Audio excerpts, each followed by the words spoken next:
El Consejo General de Enfermería ha revelado una radiografía de la situación profesional y emocional de esta profesión en la pandemia. El 46,5% de los enfermeros y enfermeras se ha planteado dejar el oficio y cerca de un tercio reconoce haber sufrido depresión, ansiedad o insomnio. Durante meses las calles estuvieron así, completamente vacías, y a las 7 de la tarde toda España hacía esto. Salíamos a los balcones para agradecerles a ellos, los sanitarios, la labor que estaban realizando durante la pandemia. Combatían en primera línea, incluso al principio sin apenas material para poder protegerse ellos mismos. Doblaron turnos para hacer test masivos e incluso para administrarnos la vacuna. Ahora son ellos los que se encuentran al límite. Tras más de 2 años luchando con el coronavirus, el 46,5% de los enfermeros españoles ha reconocido que medita dejar la profesión. Así lo revela una encuesta del Consejo General de Enfermería a 20.000 profesionales, donde también se pone de manifiesto que el 85% ha visto afectada su salud mental por la pandemia. Una huella que ha resultado más profunda entre los profesionales que trabajan en cuidados intensivos, atención primaria, sociosanitaria y urgencias. Depresión, insomnio, ansiedad y estrés bajo unas condiciones laborales que afirman que llevan soportando desde hace décadas. Por eso, este jueves saldrán a las calles para decir ¡basta ya! Saludamos a la presidenta del Colegio de Enfermería de Las Palmas, Rita Mendoza. Buenos días, señora Mendoza. Muy buenos días, Marta. Bueno, terminaba ese resumen hablando de las movilizaciones que se van a iniciar mañana. Enseguida le preguntaré por ello. Pero primero quería hacer hincapié en una cuestión que me ha llamado mucho la atención de ese informe que se ha presentado. Y es que la mayoría de las personas a las que se les ha preguntado no es que acaben de salir precisamente de la facultad. Llevan más de 15 años ejerciendo. ¿Es este el momento más difícil al que se han enfrentado? Sin duda, cuando analizamos los datos, incluso cuando traemos los datos a nuestra comunidad autónoma, las enfermeras canarias que responden a esta encuesta, todas ellas hablan de que está siendo la situación más compleja a la que probablemente nos hayamos enfrentado en nuestra vida laboral. Llevamos 2 años de dedicación, un tercio de nosotras de dedicación parcial, pero la mitad de nosotras de dedicación plena, y el impacto que esto ha tenido y que está teniendo en este momento, en esta sexta ola, en nuestra actividad y en nuestra vida, porque somos personas, está siendo muy elevado, tanto en nuestra salud mental como en el replantearse incluso cómo afrontar la profesión a partir de ahora. Además, ustedes que están en primera línea, pues la mitad se han contagiado, algunos incluso más de una vez, están doblando turnos, están haciendo frente a situaciones complicadas que estamos conociendo. ¿Qué está siendo lo más difícil? Con respecto a los contagios, hay una cuestión alentadora en nuestra comunidad autónoma, y es que somos de las comunidades donde menos contagios hemos tenido. En Canarias, en función de los datos de esta encuesta, hablamos de un 25% de enfermeras contagiadas con PCR positivo frente al 39%. Yo diría que lo más difícil de abordar es la presión que ahora mismo soportamos y en algunos momentos el no entender ciertas decisiones que se toman, porque entre otras cosas no estamos presentes en la toma de decisiones, y es una cuestión que reivindicamos continuamente. Eso es, digamos que por un lado, y por otro lado, como te digo, es el cómo afrontar la situación presente y futura desde el punto de vista de la profesión y desde el punto de vista de hacia dónde vamos y cuál va a ser la necesidad de cuidados de la población, que estamos convencidas de que se va a incrementar, y lo que quisiéramos es poder aportar a la sociedad pues todo nuestro conocimiento y toda nuestra habilidad. Cuando hablamos de que en torno al 70% de la profesión ha sufrido ansiedad, uno se pregunta, ¿estamos a tiempo de reconducir esa situación? Siempre estamos a tiempo, en tanto en cuanto lo que hay que trabajar es la salud mental positiva. Realmente los datos son preocupantes.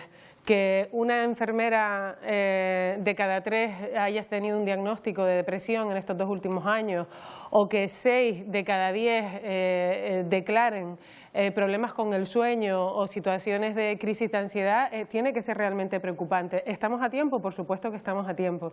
Además, venimos diciendo, ya lo hemos dicho varias veces, que una vez se doblen todas las olas, ¿no? Cuando pasen todas las olas del COVID, la ola mayor a la que se va a enfrentar la sociedad es justamente la de la salud mental, y es algo que ya lo estamos viendo los profesionales y también lo estamos viendo en la sociedad.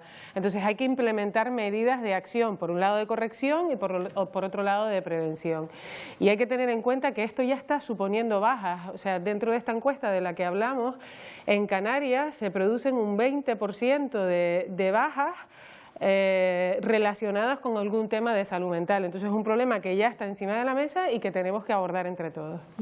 A uno se le ponen los pelos de punta cuando escucha a directivos de hospitales hablar de medicina de guerra. Eso significa no establecer tanto unas prioridades de las personas que van llegando a los hospitales, sino directamente salvar a aquel que corre peligro de muerte. Esto ha ocurrido en esta sexta ola. En esta sexta ola, la presión asistencial que se ha vivido ha sido excesiva dentro de un sistema ya de por sí dañado, ¿no? Entonces, creo que lo que intentamos transmitir es que es necesario establecer una prioridad sobre cuál es el paciente, el usuario que más necesita y que necesita un cuidado más inmediato, y eso es a lo que se atiende primero. Realmente todo lo que llega a una puerta de urgencia es visto, y justamente por eso se generan los embudos a los que acontecemos, ¿verdad? Hay que pensar que quizás en lo que estamos viviendo, y que por un lado es un problema estructural, porque todos los años, en enero y en febrero, con el incremento de la patología respiratoria, las puertas de urgencia se ven saturadas. Ahora con Omicron esto pues ha subido filas, todavía hemos tenido una situación más preocupante, ¿no? Y de mayor tensión en nuestro sistema sanitario, ¿verdad? Y también hay que reflexionar sobre que el perfil de pacientes que estamos atendiendo está cambiando. Y por eso digo que es una crisis de cuidados a la que estamos aconteciendo, y que hay que pensar en estrategias de inversión en los servicios sanitarios y también en personal para poder dar respuesta. Y me explico, tú me decías, ¿dejamos de atender a pacientes? Hombre, yo lo que me planteo es que si todos estos pacientes, su única puerta de entrada son los servicios de urgencias, y si esto debería ser así, o tendríamos que mirarlo desde arriba y hacer una planificación distinta. Y te pongo dos ejemplos. Un ejemplo es los pacientes mayores con una patología avanzada, que siempre son cuidados, pero que en un momento determinado requieren un cuidado más intenso y distinto, que a lo mejor no tiene que ir a una puerta de urgencia. Es una cosa que hay que plantearse desde el sistema, ¿no? Y desde el gobierno. Y otros son los pacientes, les hemos dicho, no vaya usted al servicio sanitario si no tiene a lo que ir porque estamos atendiendo COVID. Entonces los que están malos de verdad han aguantado, y llega un momento que cuando llegan a la puerta de urgencia están malitos de verdad, y entonces a esta gente hay que darle una prioridad dentro del sistema. Entonces es una situación sanitaria compleja, pero insisto, todo el mundo se atiende, y hay que valorar un posible cambio de estrategia para poder atender a todo el mundo, pero en el lugar donde se necesita, y analizar si no estamos aconteciendo, como te digo, a una crisis de cuidados. Bueno, antes de terminar, le pido que nos hable de esas movilizaciones que se van a iniciar a partir de mañana. Sí, los compañeros del sindicato SACSE en este caso pues llaman a la movilización con una serie de reivindicaciones justas. Yo entiendo que hay que poner en equilibrio lo que estamos aportando al sistema y lo que aportamos a la sociedad, y por otro lado la respuesta que estamos teniendo de nuestras reivindicaciones presentes e históricas. Entonces el sindicato tiene un papel y es el que está jugando, y ellos están llamando a la movilización, insisto, por cuestiones muy justas. Una de ellas es la ratio, y para hacernos una idea en números, en Canarias hay 600 enfermeras por cada 100.000 habitantes, en Francia hay 1.100 enfermeras por cada 100.000 habitantes, y en Alemania hay 1.700 enfermeras por cada 100.000 habitantes. Entonces los números cantan. Si la profesión se moviliza y el sindicato llama a la movilización para conseguir una ratio justa, para atender bien a los pacientes, a la ciudadanía, es una cuestión muy justa.